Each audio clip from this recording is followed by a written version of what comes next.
called a standard celeration chart. We say celeration because acceleration is an increase in whatever frequency you're talking about. Deceleration is a decrease. Just take off that D, take off that ac, and you have celeration, which is change over time. So when you look at your standard acceleration chart, you see the one. There's this really cool rhyme by Michael Mahoney.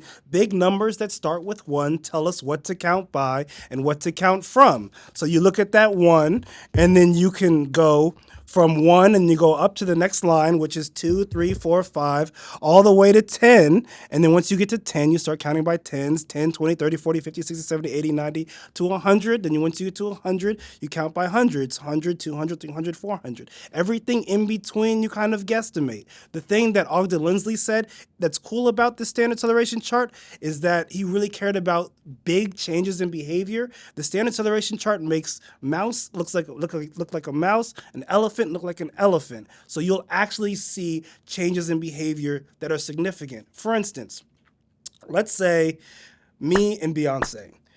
Let's say if I had 1,000 followers on Instagram, Beyonce got like 6 million followers. If I got 1 follower, that's a +1. I'm excited. I'm super excited. That means something. Beyonce gets a +1. That's not a big change relative to where you started.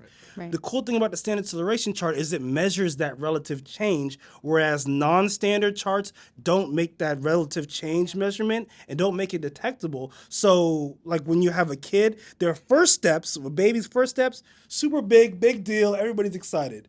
But the 100th step, you don't really care about.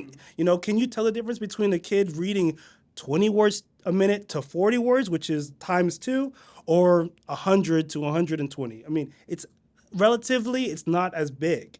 So the cool thing about the standard acceleration chart is it tells those things.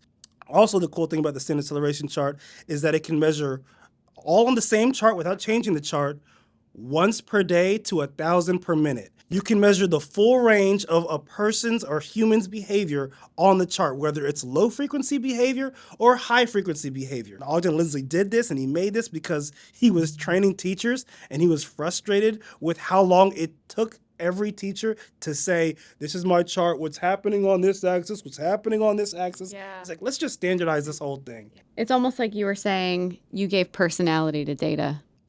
Yeah, exactly.